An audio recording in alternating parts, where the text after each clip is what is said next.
warahmatullahi wabarakatuh. Hai anak-anak ibu semuanya, apa kabar? Tentu anak-anak ibu sehat kan? Oke, hari ini kita akan mempelajari materi baru, yaitu teks cerpen. Berikut ini beberapa pengertian cerpen menurut para ahli. Berdasarkan pengertian tersebut dapat disimpulkan bahwa cerpen adalah karya sastra narasi fiktif yang menceritakan tentang kisah satu tokoh dengan konflik dan penyelesaiannya dalam bentuk yang ringkas. Berikut ciri-ciri teks cerpen. Yang pertama, cerpen biasa terdiri dari 1.600 hingga 10.000 kata, sehingga kita hanya butuh waktu 10-30 menit untuk membacanya. Yang kedua, cerpen memiliki cerita yang lebih ringkas dan fokus pada satu subjek atau tema. Dan yang ketiga, diksi pada cerpen biasanya menggunakan diksi yang lebih sederhana atau mudah dipahami. Anak-anak ibu sekalian, yuk kita langsung masuk pada materi mengidentifikasi unsur-unsur pembangun karya sastra dalam cerpen. Unsur pembangun karya sastra dalam cerpen yang pertama unsur intrinsik dan unsur ekstrinsik. Oke, unsur intrinsik cerpen yaitu yang pertama ada tema, kedua tokoh dan penokohan, yang ketiga ada alur, keempat ada latar atau setting, kelima sudut pandang atau point of view, keenam gaya bahasa, dan yang terakhir ketujuh yaitu amanat yang disampaikan oleh pengarang kepada pembaca dalam cerpen. Baik, kita bahas satu-satu anak-anak ibu. Tema adalah merupakan pokok pikiran. Nah, kalau tokoh dan penokohan, tokoh adalah yang pelaku dalam cerita dan penokohan adalah bagaimana cara pengarang menggambarkan sifat tokoh dalam cerita. Jenis tokoh berdasarkan sifat dibagi dua. Ada tokoh protagonis dan tokoh antagonis. Tokoh antagonis adalah tokoh yang memperjuangkan kebenaran, kejujuran, serta memiliki watak baik. Sedangkan tokoh antagonis, tokoh yang melawan kebenaran dan kejujuran, serta memiliki watak yang jelek. Tokoh antagonis ini belum tentu jahat ya anak-anak.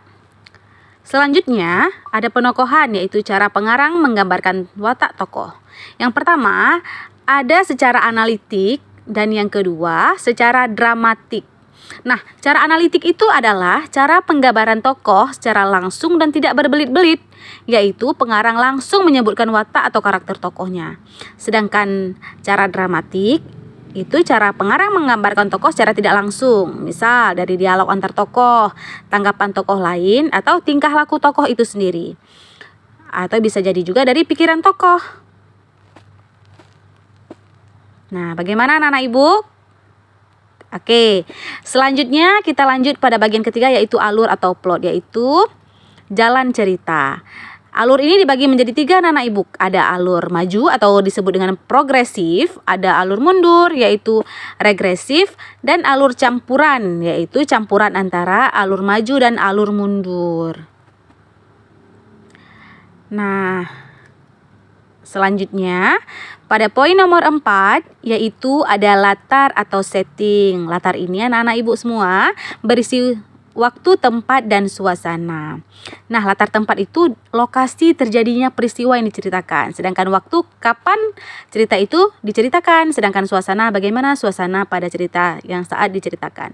Selanjutnya sudut pandang atau point of view, yaitu cara pengarang menggambarkan cerita.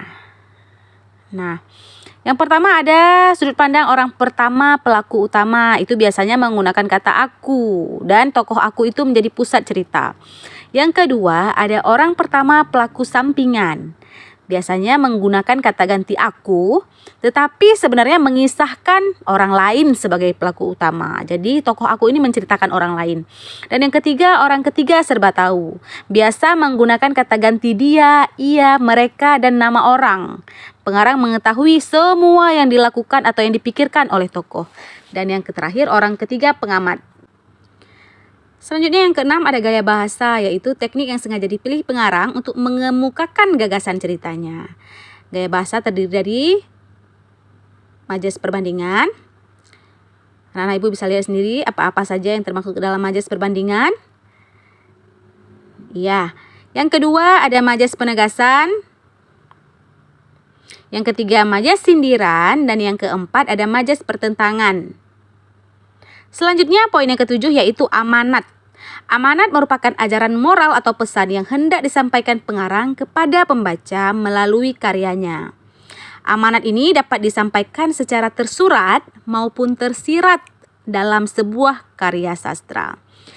Selanjutnya ada unsur ekstrinsik cerpen. Nah, unsur ekstrinsik ini dibagi kepada 3 hal. Yang pertama, latar belakang pengarang. Dapat dilihat dari kondisi psikologis, latar belakang pendidikan pengarangnya, daerah asal, dan paham sastra yang dianut oleh pengarang. Jadi ini sangat berpengaruh pada proses penulisan cerpen. Yang kedua yaitu nilai-nilai dalam karya sastra, nilai moral, sosial, dan sebagainya. Dan yang ketiga latar belakang masyarakat. Nah, bagaimana anak-anak ibu semuanya? Sudah paham kan tentang unsur-unsur pembangun teks cerpen? Semoga dengan pembelajaran hari ini membawa manfaat bagi kita semua.